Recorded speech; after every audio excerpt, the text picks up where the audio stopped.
This is the book of Sirach, chapter 1, verse 30.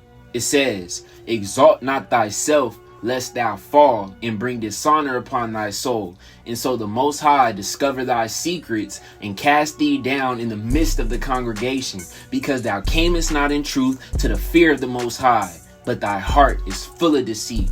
And I give all praises to the Most High, Yahawah Bahasham Yahawashi. And look, the Most High's words is so powerful. The Most High's words are so real. And this is another verse that shows just that.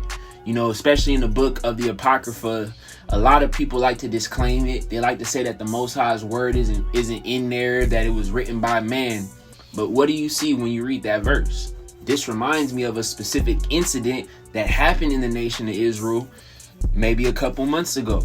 And it's a stern reminder of the Most High making an example out of somebody if they do not come into his truth, if they do not truly value and venerate him and appreciate what he's doing through revealing his word and allowing you the power of the knowledge that he's given you, that you start to exalt yourself. You start to think that, you know, your shit don't stink. You start to think that you can never be taken down because you believe that you're doing the will of the Most High, that you don't even have the true intention of what the Most High would truly put in somebody who's actually teaching his word, who's actually going out there and abiding in his word with a pure heart, with a pure mind. And that's why this is extremely important. And that's why I wanted to start this series by speaking on this. It's very easy to get caught up in your own hubris. It's very easy to start to move and think that nothing can ever come across you just because you know that you're an Israelite, just because you have fringes and tzitzis and you understand these prophecies of what the Most High is revealing through the scriptures, and you're a part of a camp and a congregation, that you start to go away from that pure zeal, that great enamor when you first found the Bible and you understood the truth and you understood why your family and yourself were in curses, why you guys are being downtrodden, why you've been oppressed, why you've been running around in circles ignorant in this life. And as you start to get the knowledge, it starts to puff you up. It starts to make you big-headed to the point where you're appearing like you're spiritually righteous on the outside, but inside you have the same spirit of a rapper. Because think about a rapper. What does a rapper do? He boasts about himself. He tells everybody else how great he is. And then when people try to come at him, he tries to run and say, "Oh, look at all the things that I've done. And I'm not this perfect person, man. Look at what I've done. What have you done?" Not able to actually check himself and see if he's truly being sincere and being humble before the Most High. And it's the exact same thing that happens to many brothers and sisters who proclaim to be Israelites. It's very important that you have to return unto the Most High with a sincere heart. Remember the beatitudes that Yahawashi spoke of. Blessed are the meek, for they shall inherit the earth. Blessed are the pure in heart, referring back to Matthew chapter 5, verse 5 and Matthew chapter 5, verse 8. Because essentially, Yahawashi was that walking embodiment of somebody who had all the power, who had all the ability to have all the self-admiration and the validation of the people around him. But he chose to continue to be meek and walk in humbleness and not exalt himself, so that way his father, in the will of his father, could continue to be lifted up. Because the thing that you need to understand, Matthew 23:12, whosoever exalt himself shall be abased. And what does that abasement looks like? It looks like you being humbled. It looks like you walking in your own self-admiration, not realizing, boom, you get a sickness. Boom, you lose your car.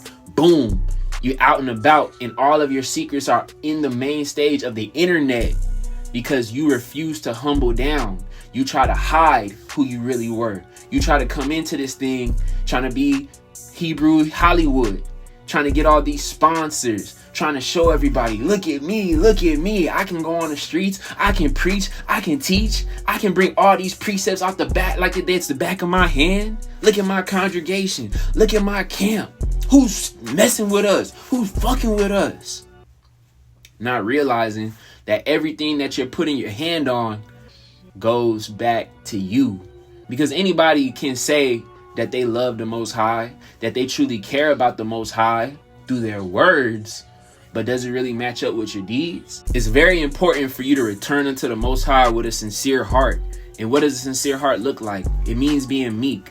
And how does that look like on a day-to-day basis? That means when you're doing your daily things and you may go into a situation where you reveal to somebody that you have knowledge of the Most High in fullness and sincerity, but you don't get puffed up. You don't see yourself riding high above anybody else. Yeah, you understand that you are a descendant of the 12 tribes of the nation of Yahawah, chosen above all the other nations of the earth. But I don't need to go out and tell everybody. I don't need to have people bowing down to me, kissing my feet while I'm in the streets. I don't need to constantly brand how great I am and how the Most High made me this great person. Because is it really being humble when you have to constantly remind everybody of how great you are? Or do you wait and allow people to say, hey, I don't know what it is about you, brother, but I can tell you've really changed. I can tell you really gained a lot of knowledge. You've really changed your life. You are really a walking embodiment of the light that you read and try to represent each and every day. This is the book of Matthew chapter 5 and verse 14. It says, you are the light of the world. A city that is set on a hill cannot be hid. Neither do men light a candle and put it under a bushel, but on a candlestick, and it giveth light unto all that are in the house. Let your light so shine before men that they may see your good works and glorify your Father which is in heaven. And it is true, if you are of the righteous, you will have a natural light that people are going to be blinded by, that people are going to stop and turn and look and think, what is so different about this person? What is so different about this brother? What's so different about this sister? Damn, look at this family. They're abiding by the word. They don't have the same chaos that the average so-called Black and Hispanic family has. What is really different about them? But that doesn't mean you have to go out there and brag to other people about how great your blessings are. Because remember, Psalms 91:1 says, the righteous man dwells in the secret place of the Most High. Many of the blessings that the Most High will give you, nobody else will know about it. And he does that by design. Now, yes, there are certain people in the Bible, people like Joseph, who had these great and marvelous dreams that he would rule over his brethren. But he didn't go out in front of Reuben or Simeon or Naphtali and say, man, the Most High chose me. He didn't choose you. Look at me, man. I'm this great dude, man. The Most High gonna make me rule over all y'all. Joseph did nothing for his brothers to envy him. They just naturally envied him because the Most High blessed him. Joseph didn't go in front of his brothers trying to provoke them, trying to make them feel less than. They just hated him because of how the Most High loved him. And that's the same thing. If people are going to hate and envy you, let it be from nothing that you did. That's why the scripture says to be blameless amongst men. If any charges come against you, let it be from what they perceive you to be compared to the things that you do. Because that's the natural light. The sun doesn't have to come up in the sky every day and say, look at me, I'm the sun. The sun's energy is so radiant that everything around it has to look at it and understand that its presence is well known. And the sun is a microcosm of the spiritual light of Yahawashi and the people, the followers of Yahawashi, and how they will radiate spiritual light on this plane of existence. So we have to remember that we have to come in this thing humble, because again, Matthew 23:12 says, whosoever exalt himself shall be abased, meaning he will be brought down. And he that shall humble himself shall be exalted. The man who humbles himself and allowed himself to be hung on that cross is the one who will be exalted above all. The brothers who go out there and have a humble and meek spirit and understand that they are nothing without the Most High are going to be the ones who are exalted. The sisters who are submissive and obedient and are willing to serve and don't have to show everybody that they have this great man and they have this great family and all this, they're going to be the ones who will be like Proverbs 31, a sweet and beautiful ruby. But when your heart starts to go against that and you start to have maliciousness, you start to have a carnal want to be validated by people from what you're doing, then that's when you've reached a stage where you're not in this with a pure heart. And a lot of times that comes not only from you being prideful in who you think you are, but also being puffed up in knowledge. The Apostle Paul even talks about that in the book of 1 Corinthians chapter 8, where he says, if any man think that he knoweth anything, he knoweth nothing yet as he ought to know. Because where did that man's knowledge even come from? It came as a blessing from the Most High. So whether you have the knowledge or not, you're nothing without the Most High. And a great example in the scriptures of somebody who embodies that is the Apostle Paul. He said he was the least of the apostles. We're talking about Apostle Paul, the guy who wrote the most books in the Bible. Apostle Paul, who Yahawashi himself appeared unto him and said that you will be a chosen vessel to build up my church. Yeah, he said he was the least of the apostles because of what he did in his past life. And he always felt bad, and he was humbled by that experience, that even though he knew all prophecies, even though he understood the scriptures, even though he was doing great, marvelous works in the name of Yahawashi, he never became puffed up. He even says it himself in 1 Corinthians chapter 15, verses 9 through 11, that knowledge puffeth up. So if you're puffed up on knowledge, if you're puffed up on scriptures, if you're puffed up on thinking that you know all these things and you can't be touched, you can't be corrected because you're this divine prophet, this divine man who's the Most High's gift to the world, you need to really check yourself. And that's another reason why the Most High humbles people until you get to that point where you're brought up from that false state of elevation and being brought down, being embarrassed, being humbled, because he knew your heart from the start. He knew all the times you came in it for yourself. He knew all the times you were trying to find ways to, seem like this super great, this super Hebrew, that you couldn't even understand that you weren't walking in sincerity. You didn't understand the great gift that you had.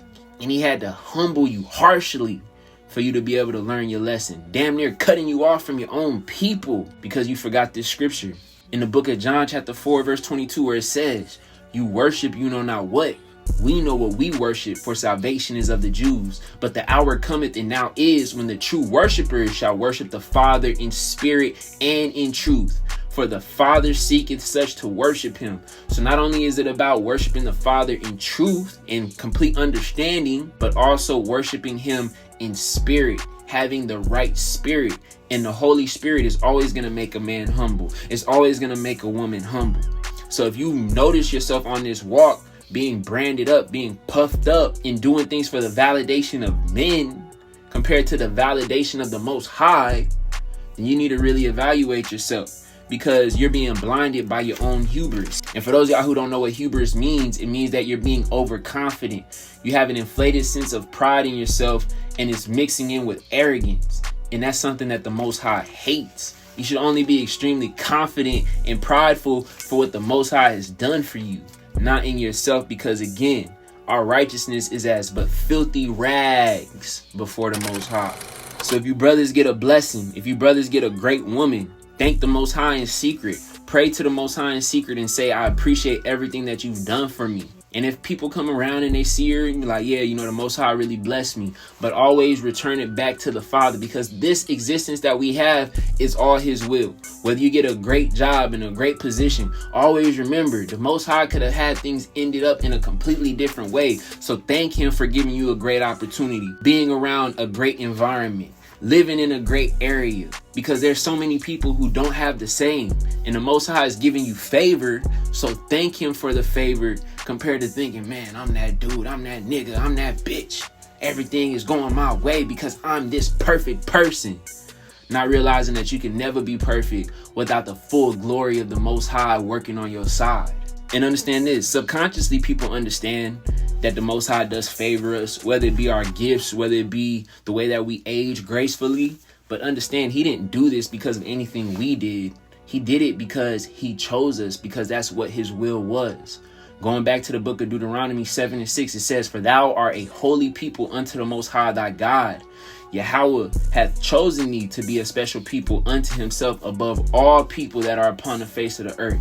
The Most High did not set his love upon you, nor choose you because you are more in number than any people, for you are the fewest of all people. Meaning the Most High is letting you know, I put you in this position because I wanted to. You weren't this super giant group. You weren't this group of people born into a great situation. The reason why you're in this position is because I chose you. I picked you. I accepted you in this role. So you need to understand this. Because the Most High loved you, and because he would keep the oath which he had sworn unto your fathers, has the Most High brought you out with a mighty hand, and redeemed you out of the house of bondmen, from the hand of Pharaoh, king of Egypt. So you need to always remember that, especially as we come into these dark times, especially as we see the judgment of Babylon, spiritual Egypt. The people who are going to be brought out of Egypt isn't going to be the people who have these great and marvelous works, people who have these great guns and great skills, but they're going to be brought out and preserved because the Most High chose them through divine will, through divine intervention. So we love the Most High because of that, and we understand that without him, we are nothing. And that prevents us from being one of these examples set before the congregation to be a laughing stock. So I give all praises to the Most High, Yahawah Bahasham Yahawashi. Until next time, it's the brother Ash Ibad signing out.